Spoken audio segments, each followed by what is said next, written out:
Selamat petang, tujuan kita datang ni untuk datang menjemput Datin Sri Hajah Julia Salak sebagai tetamu kehormat kita dan juga merasmikan majlis program dari Dapur Peladang Nita Lembaga Pertubuhan Peladang Negeri Sabah tahun 2021. Dan program ini ialah lebih kepada program pertandingan memasak terbuka kepada semua 26 kawasan pertubuhan padang kawasan di negeri Sabah, iaitu lebih kurang 26 lah semuanya. Ya, dan setiap kawasan itu akan menghantar dua orang peserta yang merupakan ahli peladang nita kawasan. Okay, pertandingan itu akan diadakan pada 15 hari bulan Disember di perkarangan kawasan pertubuhan peladang kawasan Tuaran di Tuaran. Kita di kawasan sebenarnya Sabah, kita ada 26 kawasan yang 5 ada pertubuhan, tetapi sekarang ini hanya 18 kawasan yang menghantar peserta. Jadi 18 kali 2 kita ada 36 peserta lah. Dan pertandingan memasak ini lebih kepada masakan etnik di Sabah. Jadi untuk makanan utama kita buka menu utama tu yang akan mengandungi bambangan, tuhau dan juga rumpai laut. Ya. Dan yang kedua, kita akan jemput dorang untuk menyediakan satu menu daerah. Kalau sebagai contoh, dia dari Sempurna, dia ada menu daerah dari Sempurna lah, begitu. Begitu juga dengan menu yang ketiga, berbentuk pencuci mulut, juga yang famous lah atau terkenal di daerah yang lebih pada tradisi. Pemenang dia akan kita hantar ke sempena dengan Hari Peladang Penternak dan Nelayan pada 21 hingga 23 hari bulan ya Disember di PWTC. Ya, yang menang itu akan bawa resepinya ke peringkat kebangsaan. Kali dibuat, kita memang menaruh harapan lah kepada kita punya ahli. Seperti yang dikatakan tadi Datin Sri, di Sabah ni masakan dia pelbagai dengan penuh rasa, flavor dia semua. Jadi mengharapkan dia lah, kita memang hope lah kepada kita punya peserta. Dan dalam masa yang sama mengharapkan yang menu itu akan menjadi lebih ada nilai komersial dengan menggunakan bahan-bahan yang kita ada di sini. Itu di peringkat negeri Sabah, artinya 26 kawasan ya? Ya. 26 kawasan itu akan mempertandingkan resipi yang sama atau? Tidak, berlainan. Berlainan? Ya. Tapi dia memang ini untuk resipi tradisional saja lah? Ya, yang mengandungi yang utama itu mesti sama ada menggunakan bambangan, tuhau ataupun rumpai laut. Dan sama ada dia boleh masak daripada ikan, daging, sotong, udang, itu boleh. Ya.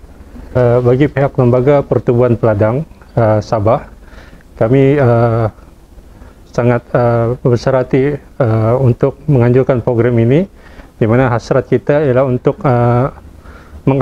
mengaktifkan pergerakan kumpulan peladang nita di negeri Sabah dan juga di seluruh negara, di mana sepanjang 2 tahun tempoh pandemik COVID-19 ini segala aktiviti yang berkaitan terbatas.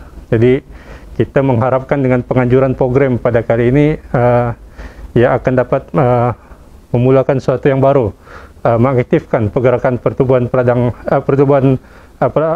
aktiviti pergerakan kumpulan peladang nita di negeri Sabah ini. Di seluruh Sabah setakat ni, kalau untuk peladang nita ni kita kira semua zon ni aktif, semua aktif. Cuma dalam tempoh 2 tahun ni dengan COVID-19 ni banyak aktiviti tidak dapat dilaksanakan lah.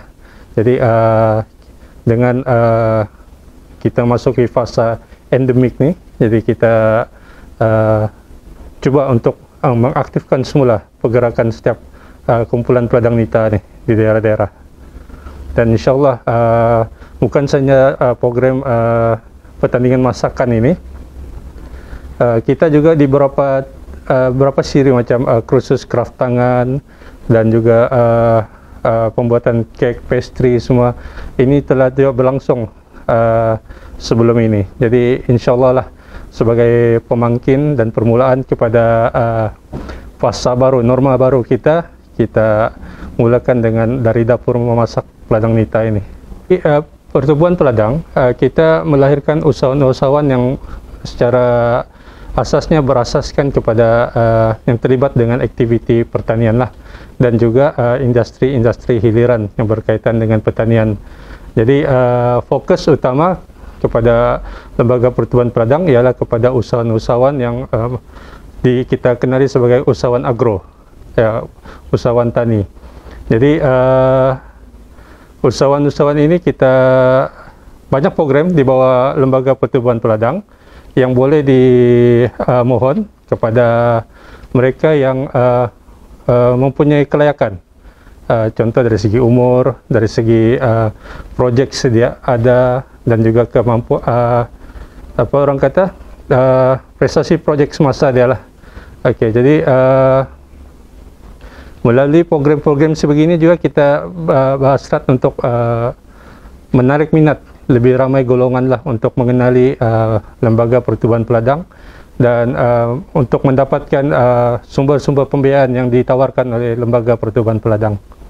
Untuk yang program yang dari dapur peladang nita ini fokus lebih kepada anggota-anggota peladang nita di setiap pertubuhan peladang kawasan. Jadi bagaimanapun untuk agensi lain kita akan sebagai jemputan untuk hadir sialah bersama pada program itu nanti.